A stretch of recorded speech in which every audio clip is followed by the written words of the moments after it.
Tabingin lang salamin ko. Ayop. Grabe na rin ka-jokes yun.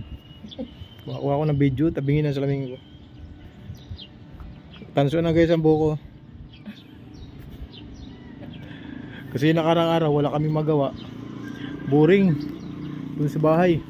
Kaya ginawa namin ito na lang, nagpakulay na lang ako. Ayos din, di ba?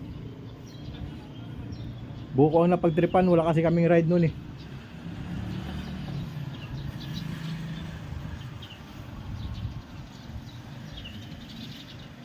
Sarap ng hangin dito guys.